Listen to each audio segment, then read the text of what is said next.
ज्या अध्यक्षांनी आपल्याला या ठिकाणी सविस्तर सांगितलेलं आहे. आणि म्हणून आज आम्ही या ठिकाणी उमेदवारी अर्ज भरलेला आहे आणि या प्रेस कॉन्फरन्सच्या अगोदरही आपली भेट आणि बोलणं जवळपास झालेलं आहे. मला वाटतं त्याच्यामध्ये इलेक्ट्रॉनिक मीडिया, प्रेस मीडियाचे किती लोक उपस्थित होते किंवा ते नसतील तर त्यांनाही मी या ठिकाणी सांगू इच्छितो की ही स्थानिक स्वराज्य संस्थेची ही निवडणूक अतिशय महत्वाची निवडणूक आहे. आणि अशा या महत्वाच्या निवडणुकीमध्ये आपल्या राज्याचे मुख्यमंत्री आदरणीय देवेंद्रजी फडणवीस साहेब, रवींद्रजी चव्हाण साहेब, बावनकुळे साहेब यांनी आमच्या सर्व मित्रांना विश्वासात घेऊन सगळ्यांची अतिशय चांगल्या पद्धतीनं संवाद साधून या निवडणुकीमध्ये त्यांनी मला या ठिकाणी उमेदवारी दिलेली आहे. आणि आत्ताच आमच्या अध्यक्षांनी सांगितल्याप्रमाणे मला खात्री आहे की आजतागायत धाराशिव जिल्हा असेल, लातूर जिल्हा असेल किंवा बीड असेल, आपण नेहमीच चांगल्या गोष्टीला समर्थन सातत्यानं आपण दिलेलं, ती कुठलीही निवडणूक असो. आणि म्हणून आम्ही ज्या वेळेला निवडणुकीला सामोरं जातो त्यावेळेला आपण एक चांगला विचार घेऊ. आणि निवडणुका म्हटल्यानंतर विचारावर निवडणुका बसतात, व्यक्ती नव्हे. आणि म्हणून आज आपण देशामध्ये, राज्यामध्ये भारतीय जनता पक्षाचा आणि महायुतीचा जर आपण विचार पाहिला की सर्वांना बरोबर घेऊन जाणं, सबका विकास, सबका साथ, सबका प्रयास, हे जे वाक्य आदरणीय नरेंद्रजी मोदी साहेबांनी आपल्याला जो दिलेला आहे, तो संदेश आपल्याला दिलेला आहे. आणि या माध्यमातून आज देशाचा विकास होतोय, राज्याचा विकास होतोय. आणि अशा या विकसित महाराष्ट्रासाठी, विकसित देशासाठी आणि एवढा प्रगल्भ लोकशाही असलेला हा आमचा देश आणि राज्य, याच्यामध्ये निवडणुकीला आजतागायत खूप मोठं महत्व आपण सातत्यानं दिलेलं आहे. आणि म्हणून माझी एवढीच विनंती आहे, आपण सगळे नेहमीच भेटणारे, बोलणारे, चर्चा करणारेच लोक आहोत. आणि उमेदवार या नात्यानं मी विनंती करणार आहे आपल्याला की आपण या निवडणुकीमध्ये एक विकासाच्या पाठीमागं आपण आहोत, चांगल्या नेतृत्वाच्या पाठीमागं आपण आहोत, ही दाखवण्याची संधी या निवडणुकीच्या निमित्तानं आपल्याला आलेली आहे. आणि म्हणून आपल्या माध्यमातून मी जनतेला किंवा आमचे जे मतदार बंधू भगिनी आहेत त्यांना मी सांगू इच्छितो की त्यांनी मोठ्या प्रमाणामध्ये आम्हाला मदत करावं, सहकार्य करावं, सेवा करायची संधी द्यावी, हे या निमित्तानं मी आपल्याला सांगतो. आणि आपण तशा सूचनेमध्ये एवढ्या मोठ्या संख्येनं आपण उपस्थित राहिला, खरं म्हणजे कालच आमचं बोलणं झालं आणि वेळ फार कमी होता, कारण 11:30 वाजता आमची ही यादी प्रसिद्ध झाली. आणि म्हणून परत सकाळी सर्वांना थोडासा संपर्क करणं, बोलणं, त्याच्यामध्ये काही अडचणी आल्या, कोणाला आम्ही संपर्क करू शकलो नाही, त्याच्याबद्दल मी दिलगिरी व्यक्त करतो. आणि मी एवढंच सांगू इच्छितो की ही निवडणूक आपण यशस्वी करूया. त्याच्यामध्ये आपल्या सहकार्यांचं आणि सहभागाची सुद्धा फार मोठी गरज आहे. आणि आपलं सहकार्य निश्चित आम्हाला लाभेल, सहभाग राहील आणि चांगल्या प्रकारची निवडणूक होईल. आणि हे सगळे आमचे मित्र सुद्धा अतिशय चांगल्या प्रमाणे आमच्या अरविंद भैया उपस्थित आहेत, ठाकूर साहेबांचं मार्गदर्शन आपल्याला सातत्यानं लाभतंय, आमचे काळे उपस्थित आहेत, खोचरे उपस्थित आहेत, आणि विशेष करून शेटे साहेब रात्रभर प्रवास करून आज या ठिकाणी उपस्थित झालेले आहेत. आणि सातत्यानं मला वाटतं मी 1-2 तास आराम केलो, पण आमचे दत्ताभाऊ आराम केले, रात्रभर जागे आहेत. आणि आमचे शंकरराव देशमुख सुद्धा एवढ्या मोठ्या प्रमाणामध्ये या ठिकाणी उपस्थित आहेत. आमचे ॲडव्होकेट भोसले सुद्धा सातत्यानं या संघटनेमध्ये कार्यरत आहेत. आणि म्हणून अशा सगळ्या पद्धतीने ही जी टीम वर्क आहे आमची, ते फार महत्वाची आहे, कामाची आहे. आम्ही सगळे एकतरी विकासाभिमुख समाजकारण आणि राजकारण करण्याचा प्रयत्न मी सातत्यानं केलेला आहे, याही पुढील काळामध्ये करू असं मी अभिवचन एक उमेदवार या नात्यानं आपल्याला या ठिकाणी देऊ इच्छितो. आणि राज्याचे मुख्यमंत्री आदरणीय देवेंद्रजी फडणवीस साहेब, देवेंद्रजी चव्हाण साहेब आणि बावनकुळे साहेब यांनी जो माझ्यावरती विश्वास टाकला त्याबद्दल मी अतिशय मनापासून त्यांचे आभार मानतो, धन्यवाद देतो आणि आपलं परत एकदा स्वागत करून थांबतो. जय हिंद, जय साहेब, आपल्या उजव्या बाजूला आपल्या डाव्या बाजूला इच्छुक आहेत, यांची नावं काल रात्रीपर्यंत चर्चेत होतं. असं काय घडलं की पक्षाने आपल्यावर विश्वास टाकला आणि यांची नावं मागे पडली? तुम्हाला उत्तर कोणाकडनं अपेक्षित आहे? उमेदवार आपण मी तुम्हाला आत्ताच सांगितलं हा विचार एक आहे. ही व्यक्ती नाही, ही विचाराची निवड. मी आत्ताच बोलत असताना सांगितलं कारण कुठलीही निवडणूक ही व्यक्तीची नसते, ही विचाराची निवडणूक. आणि म्हणून ही विचाराची निवडणूक आहे. आम्ही सगळे त्या विचाराचे पाईक आहोत. आणि म्हणून अरविंद भैया असतील, दत्ताभाऊ असेल, मी असेल किंवा ठाकूर साहेब असतील, आम्ही एका विचारानं या सगळ्या निवडणुकीमध्ये भाग घेणार आहोत. म्हणून याच्यामध्ये कसल्याही प्रकारचा व्यक्तीचा संबंध नाही.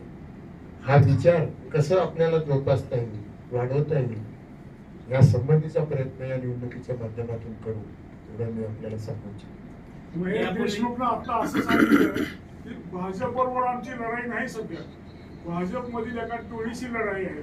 यावर आपलं काय मत? पत्रकाराशी बोलताना त्यांनी सांगितलं. नाही, मला काय म्हणायचं आहे की पक्षाचं ज्या वेळेला पक्षाच्या माध्यमातून आपण निवडणूक लढवतो, माझी विनंती आहे की आमच्या विरोधी मित्रांना सुद्धा, विरोधी पक्षाच्या लोकांना सुद्धा, की त्यांनी निवडणुकीमध्ये पक्षाविषयी बोला, पक्षाविषयी चर्चा करा. आणि आम्ही ज्या पद्धतीनं निवडणुकीला सामोरं चाललोय त्या सगळ्या गोष्टीचा विचार करा. आणि म्हणून अनावश्यक चर्चा करणं हे सुद्धा मला वाटतं निवडणुकीमध्ये बरोबर नाही. एक प्रश्न असा आहे की मागच्या वेळी भारतीय जनता पार्टीला या मतदारसंघातून संधी मिळाली होती, त्या उमेदवारांनी मागच्या 6 वर्षात काय केलं हे थोडंसं जरा म्हणजे त्या अनुषंगानं तुम्ही आता या पुढच्या काळात समजा आमदार म्हणून तुम्हाला संधी मिळाली तर काय करणार आहात? आताच मी आपल्यापैकीच काही मित्रांनी मला या ठिकाणी विचारलं की आता या मराठवाड्यासाठी तुमचं काय विचार आहे किंवा काय स्वप्न आहे आणि आपण मराठवाड्यासाठी काय करणार. खरं म्हणजे आता 3 जिल्हे तर आलेच, धाराशिव, लातूर आणि बीड आहे आणि उर्वरित जिल्हा म्हणजे मराठवाड्यातले सगळे जिल्ह्यातले प्रश्न जवळपास सारखे आहेत. मग तो पाण्याचा प्रश्न असेल, रस्त्याचा असेल, दिवाबत्तीचा असेल, आरोग्याचा असेल, या सगळ्या बाबी जवळपास अगदी सारखे आहेत. आणि म्हणून आत्ताच मी सांगितलं की या राज्याचे जे आपले मुख्यमंत्री आदरणीय देवेंद्रजी फडणवीस आहेत ते नेहमी सांगतात, आपणही ऐकलं असतं की आपण आता मराठवाड्यासाठी जे मूलभूत प्रश्न आहे मराठवाड्याचा, पाण्याचा प्रश्न, ते आपण सोडवला पाहिजे. आणि मराठवाडा खऱ्या अर्थानं दुष्काळमुक्त झाला आहे.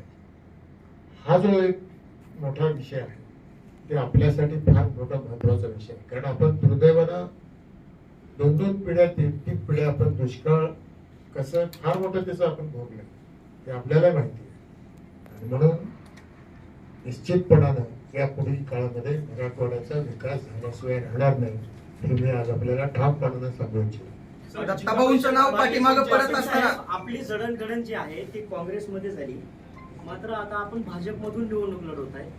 ज्या हातासाठी आपण काँग्रेसचा प्रचार प्रसार केला, आता त्याच्याच विरोधात आपल्याला ही निवडणूक लढवायची आहे. तुमच्या नेमक्या भावना काय आहेत? नेमके एक तरी असा विषय आहे, आम्ही जिथं जिथं काम केलं त्या ठिकाणी अतिशय प्रामाणिकपणा, निष्ठेनं आणि त्या त्या ठिकाणी त्या त्या वेळेला त्या त्या पदाला कसं न्याय देता येईल या संबंधीचा प्रयत्न आम्ही सातत्याने केला. यापूर्वी पण केलंय, आताही करतोय आणि भविष्यातही करत. आणि म्हणून आजची ही निवडणूक किंवा आमचं जे काय आजचा काय झालेलं काम आहे त्याच्या 3 गोष्टी प्रामुख्याने मी आपल्याला सांगू इच्छितो की प्रामाणिकपणा, निष्ठा, पारदर्शकता आणि त्या पदाला न्याय द्या. या गोष्टीवर अधिक भर आम्ही सातत्यानं दिलेला आहे. आणि मी आज उमेदवार या नात्यानं आपल्याला सांगू इच्छितो की याच धोरणानं, याच विचारानं आम्ही याही पदाला जर आपण संधी दिलात तर न्याय देण्याचा निश्चितपणानं प्रयत्न करू. दत्ताभाऊंचं नाव पाठीमागं पडून आपलं नाव पुढे आलं. कालपासून सोशल मीडियावर पोस्ट फिरतायत की जुन्या कार्यकर्त्यांना परत पुन्हा एकदा पक्षानं न्याय दिला नाही आणि आयात उमेदवार माती मारला. या नाराज पक्षातल्या कार्यकर्त्यांचं आपल्याला काय फटका बसेल का? एक मी विरोधाचा भाग म्हणून नाही, हेच सांगतो, दत्ताभाऊच्या समर्थनामुळेच मला उमेदवारी मिळाली.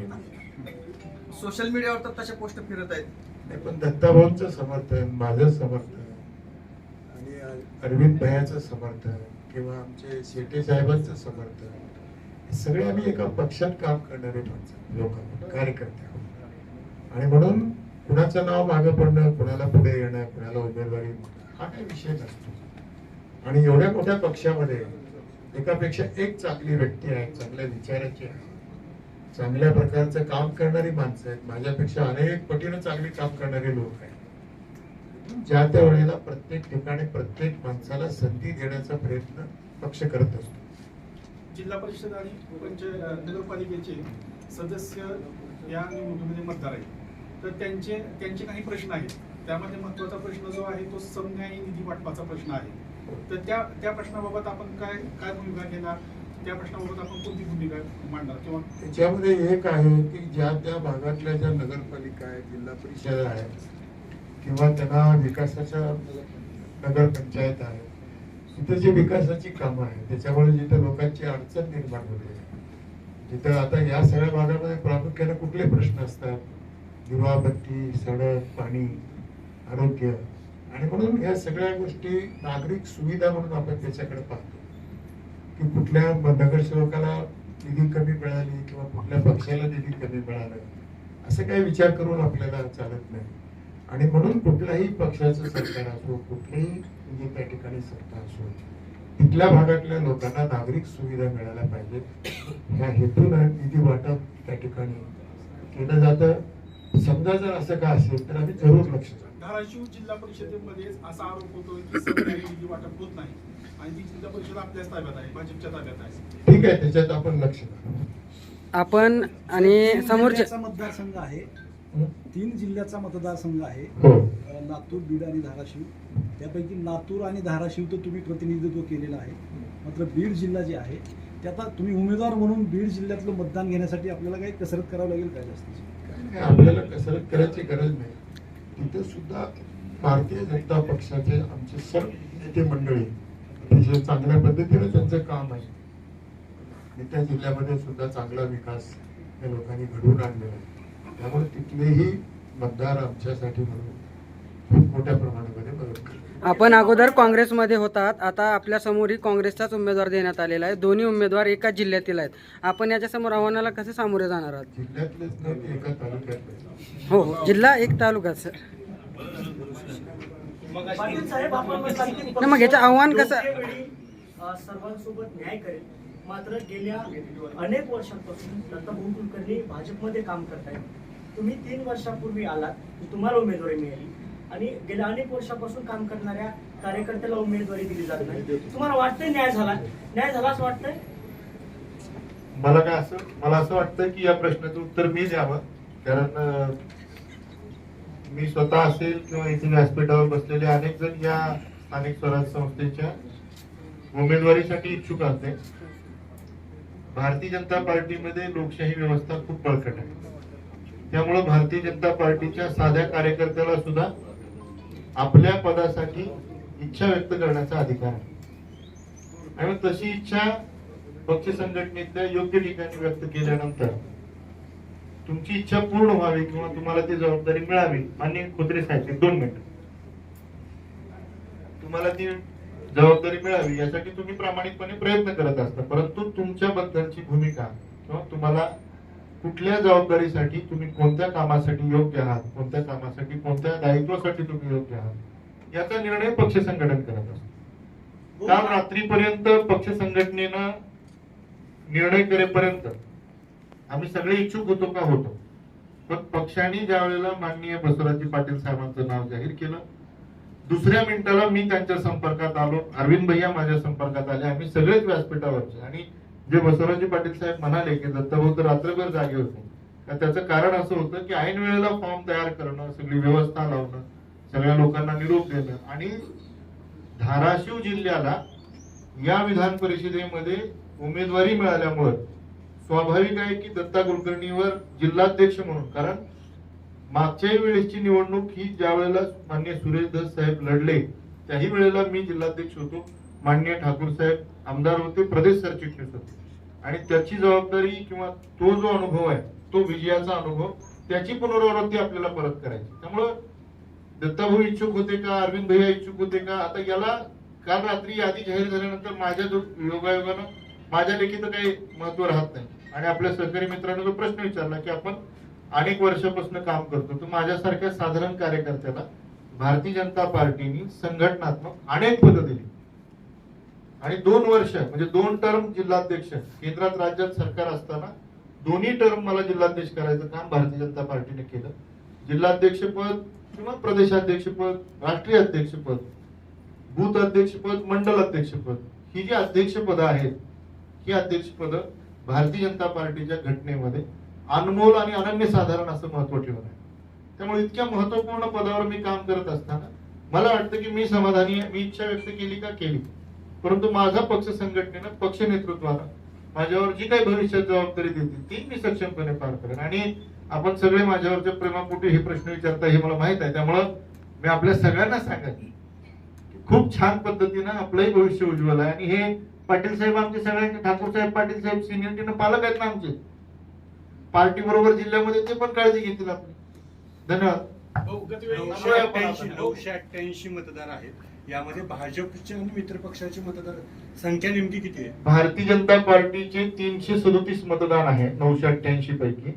199 मतं हे राष्ट्रवादी काँग्रेस पार्टी याची आहेत, घड्याळ चिन्हाची, आणि 88 मतं हे माननीय एकनाथ शिंदे साहेबांच्या शिवसेनेची आहेत. त्यामुळं 635 पेक्षा जास्त मतं आणि अपक्ष 107 मतं आहेत. पण मला विश्वास आहे, माहितीसोबत आहे. अपक्षाने तेच सांगतो सर, लेट मी फिनिश. 107 मतं जे अपक्षांची आहेत, त्या अपक्षांच्या 107 मतांपैकी 85 मतं आता आमच्या बरोबर आहेत. त्यामुळं 750-800 मताच्या पुढं मान्य बसवराजी पाटील साहेब आपला विजय निश्चित करतील. आणि मी पत्रकार परिषदेच्या सुरुवातीलाच सांगितलं की माझी आणि व्यासपीठावर बसलेल्या सर्वांची जबाबदारी आहे की ही जागा 17 जागांपैकी सर्वाधिक मतांना निवडून आली पाहिजे. मला वाटतं आपल्या सगळ्यांना आता या पत्रकार परिषदेचा समारोप करताना सावंत गट आपल्याशी संपर्कात आहे. कोत्रे साहेब सांगा. एकनाथ शिंदे साहेब आहेत म्हणल्यानंतर सावंतगड शिवसेना आता काय राहिले? जिल्हा परिषदेला एवढं झालं नाही. काय झालंय? आपण शेवटी पाहिलं ना आपण. समारोप करूया आणि आपल्या सगळ्यांना एकत्रित स्नेहभोजन करायचं आहे.